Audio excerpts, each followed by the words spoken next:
tanggal 6 Maret 2026 telah melaksanakan kegiatan pengamanan dan monitoring langsung ke beberapa SPBU yang ada di Kabupaten Aceh Barat, dan kami pastikan untuk stok BBM 20 hari ke depan insya Allah aman.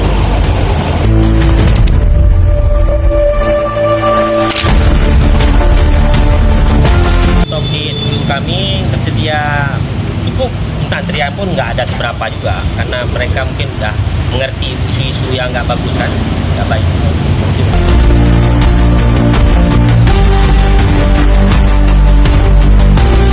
Saya pengawas dari SPBU 436 Jembes.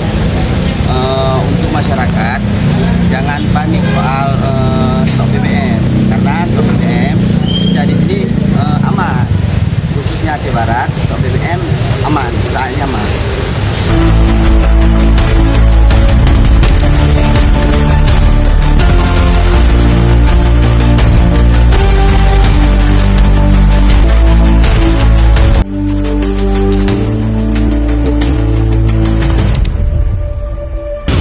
Jangan panik, untuk Pertalite, Pertamax, Listrik, solar lengkap. Stok banyak, khusus masyarakat Kabupaten Aceh Barat.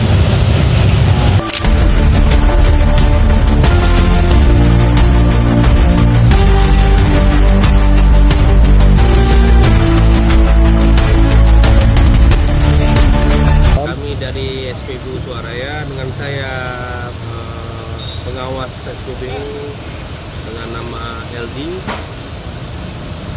mengimbaukan kepada masyarakat supaya tidak panik. Keadaan untuk dalam keadaan stok, kapasitas stok untuk saat ini 20 hari ke depan alhamdulillah aman.